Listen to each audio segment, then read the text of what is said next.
Otros datos con Enrique Huerta. No es una enfermedad grave. En su mayoría, estamos hablando de más del 90%, son casos leves. Leves quiere decir los síntomas de un catarro. Son indistinguibles de un catarro. Porque esta enfermedad, igual que una enorme cantidad de las infecciones respiratorias causadas por virus, se curan solas. Una persona que tenga los síntomas, que tenga la enfermedad, no sirve de nada saber si es positivo o negativo. ¿Por qué si los niños de México no tienen medicamentos, los niños que padecen cáncer, por qué solo vemos a 20 personas haciendo manifestaciones? Esta idea de los niños con cáncer que no tienen medicamentos, cada vez lo vemos más posicionado como parte de una campaña más allá del país, sí, claro, de los grupos de derecha internacionales que están buscando crear esta ola de simpatía en la ciudadanía mexicana, ya con una visión casi golpista. Ese es Hugo López-Gatell, de quien dice la presidenta de México que se siente orgullosa de haber nominado como el representante de México ante la Organización Mundial de la Salud. No, es día de veras. Entonces sí, ¿está confirmado? No? Claro que sí. Usted lo acaba de... Yo lo nombré, sí, yo lo propuse. ¿A partir de cuándo? Sin problema, lo puedo decir. ¿A partir de cuándo? La fecha en donde él se iría, pues ya no tengo exactamente la fecha, pero sí es como representante de México ante la Organización Mundial de la Salud. ¿Y enviará el nombramiento al Senado de la República? No se requiere nombramiento al Senado. Pues así están las cosas con López-Gatell. Nada más le voy a dar un dato. El COVID en México mató a 10,000 mexicanos en los primeros 10 días. Donde López-Gatell decía que no pasaba nada, que era una gripita, que se quitaba rápidamente y que no había necesidad de utilizar cubrebocas. Ese señor, con estos antecedentes, y dice la presidenta que se siente orgullosa, va a ser la voz de México en la Organización Mundial de la Salud. Y ahí se va a encontrar a todos, desde los antivacunas hasta los pro-COVID o anti-COVID. Mi querido Enrique Huerta, te saludo con gusto. ¿Tú tienes otros datos o no? No, claro que tenemos otros datos, siempre con el doctor Muerte, siempre con Hugo López-Gatell, escuchándolo. ¿Cómo fue posible que en México pasó esto? Un epidemiólogo que renunció a sus títulos, que renunció a su preparación y que se convirtió en un ideólogo del obradorismo. Y desde la ideología se intentó combatir la pandemia. Efectivamente, lo mostrabas bien, en los primeros 10 días fueron 10,000 muertos. Al final, a corte de caja, el COVID-19, con sus primeras 5 olas, le cobró la vida a más de 800,000 mexicanos. Si hacemos una tasa, somos de los 10 países con mayor decesos, de acuerdo a su población, de acuerdo a tasa poblacional. 800,000, un estudio muy serio, de gente muy, pues digamos que acreditada, con muchas cartas credenciales en materia no solo de epidemiología, sino también de estadística, concluyó el año pasado, precisamente en agosto del año pasado, que se pudieron haber evitado en este país 300,000 decesos a causa de la COVID-19 si se hubiese aplicado otro tipo de estrategia. Y ahí está, las frases del doctor Gatell que son vomitables. El cubrebocas sirve para lo que sirve y no sirve para lo que no sirve, decía. López Obrador no tiene fuerza de contagio, tiene fuerza moral, y se contagió 3 veces. Uh-huh. Entonces, y así sucesivamente, es mejor tontería que creyó y que defendió hasta el último minuto, la inmunidad de rebaño. Decía palabras más, palabras menos. Es mejor que se contagien 100 niños a que se contagien únicamente 10 niños, porque 100 niños ya estarán en inmunidad porque ya no les volverá a dar la COVID-19. Como si nosotros no llevamos 2 o 3 COVID-19, 2 o 3 casos positivos, creo que a mí me dio 3 veces, ya ni me acuerdo. Entonces, esta idea de que si te va a dar como el sarampión, ¿no? Que si te da el sarampión ya no te va a dar después y entonces el niño está inmune, pues no, así no funciona en el mundo la COVID. Y tantos absurdos que al final terminaron costándole la vida, sí, a 800,000 mexicanos, pero se pudieron haber salvado con una mejor estrategia 300,000. Y este sujeto, cuando le preguntaron este fin de semana a Fernández Noroña, por eso la prensa creía que era un absurdo, la prensa creía que era un invento, que era una fake news, era inverosímil que mandáramos a Gatell a la Organización Mundial de la Salud. Y la prensa, por eso le pregunta a la presidenta, oiga, ¿esto es cierto? Y la presidenta, pues perdón, pero con toda desfachatez dice, sí, es absolutamente cierto.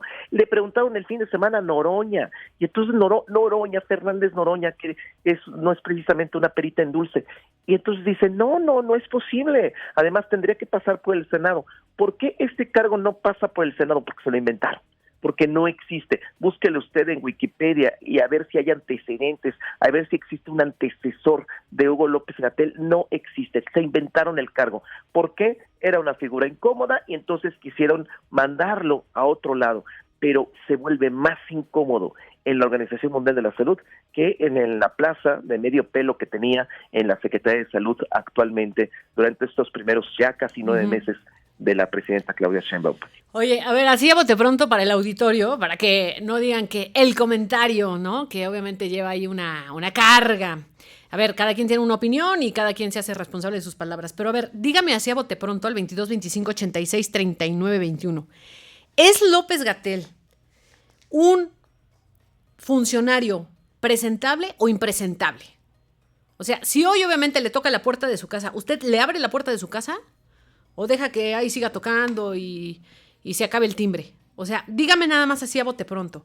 ¿Es una persona presentable o es una persona impresentable por lo que usted vio, usted vivió, usted escuchó, usted se enteró, usted se informó? Mira, por acá nos dicen, es la peor persona que pudieron haber puesto. Dice, las peores personas con las peores soluciones. Están tantas muertes que está cargando obviamente el partido político y con la pandemia hizo un papel infame. Mira, por acá nos dice, nada más así a bote pronto, nada más dígame, ¿presentable o impresentable López-Gatell? Dice Juan, nunca lo tendría en la casa. Acá me dice, de plano aborrecible. Bueno, por acá también nos están diciendo, no utilice otros calificativos, yo lo voy a poner como impresentable porque ya se están descosiendo, pero nada más quiero saber eso. Presentable, impresentable, porque obvio, entiendo lo demás, pero pues, tampoco se trata de insultar, ¿no? Carlos dice, es impresentable. Porque, a ver, aquí estamos juzgando, Enrique, al funcionario público, A mí no me interesa Gatell cómo es como padre de familia, cómo es como novio, cómo es compañero de trabajo. No. Estamos juzgando su trabajo como funcionario público y esa es una crítica válida aquí y en China. Esto no tiene nada que ver con un tema personal, ni de violencia, ni de nada. Se juzga al funcionario público a partir de sus resultados. Y dicen, es horrible. Dicen, no, definitivamente impresentable. A mí no me interesa, es una persona que está puesta por su gran padrino López Obrador. Dice, yo ni siquiera le abriría la puerta de mi casa. Por acá dice, impresentable, prácticamente. Cada vez lo peor, son unos descarados. Incompetente, es lo que dicen. Por acá también señalan, son más presentables los testigos. No manchen, no se rayen con otras cosas. Nada más díganme, presentables o impresentables. No se rayen con otras cosas, nada más dígame eso. Oye, mi querido Enrique, me queda claro que la mayoría, en serio, se quedó con un mal sabor de boca de Hugo López-Gatell. Y yo, ¿sabes qué? Sí creo que la presidenta, más que un premio, lo está mandando lejos. Porque te digo algo, Enrique, si lo hubiera querido cerca, lo hubiera nombrado secretario de Salud. Pues sí, pero va a costo del erario, en un cargo que se inventaron, obviamente con chofer, obviamente con luz, con todos los gastos pagados. O sea, va a un exilio puesto, pero de lujo. O sea, en una jaula de hierro. Y además va a tener que abrir la boca en la Organización Mundial de la Salud. Y esto es una vergüenza. Qué bueno que no lo quería cerca, lo que tú quieras, Gustos y Manos. Pero es una vergüenza internacional que el sujeto que dijo, me acuerdo que decía que a los niños no les daba la COVID. Sí. Y ahí están los datos de la CIPINA. Y ahí están los decesos en razón de la COVID-19 de los niños, de los menores de 18 años. Oye, ahí nada más déjame hacer un paréntesis. ¿Te acuerdas del secretario Alcocer, que era un florero, el secretario de Salud? Bueno, ¿te acuerdas cuando le preguntaron de las vacunas? Y él dijo, yo no vacunaría a mis nietos. ¿Te acuerdas? es que teníamos a un antivacunas.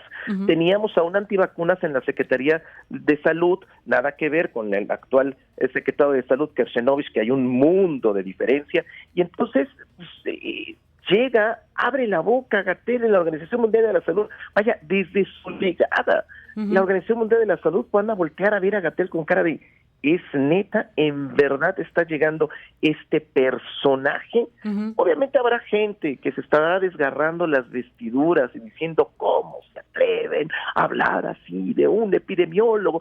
Pero pues esta gente parte de la indolencia, de la ideología, y está completamente cegada. No importa lo que haga el régimen, siempre aplaudirá al régimen, y está bien, está en su derecho, pero sean siendo objetivos, siendo sinceros, siendo racionales, siendo ecuánimes. Es uno de los su estrategia fue no solo negligente, fue homicida, y ahí están los datos reales. Es un tache, hay que decirlo, es un tache en los primeros 9 meses, quizá uno de los más grandes errores en los primeros 9 meses de la gestión de la doctora Claudia Sheinbaum. Sí, yo creo que también es un nombramiento equivocado, y te voy a decir algo, creo, y tienes toda la razón, Gatell, si se hubiera manejado con un criterio técnico, otra cosa hubiera sido. No digo que no hubiera habido muertes, pero otra cosa hubiera sido, no hubiera salido con estas declaraciones, pero se manejó con un criterio político, a lo que decía su jefe. Y te digo algo, Enrique, yo no veo hoy a un Omar García Harfuch manejarse con un criterio político, porque es un área muy técnica, muy concreta. Y el área de seguridad, así como el área de salud, necesita expertos, científicos o técnicos, operativos, pero no necesita personas políticas. La política se hace en otro lado, y no en la seguridad pública, y no en los temas de salud. Te mando un abrazo, Enrique. Gracias, como siempre. Te escuchamos al ratito. Claro que sí, un abrazo para ti. Adiós.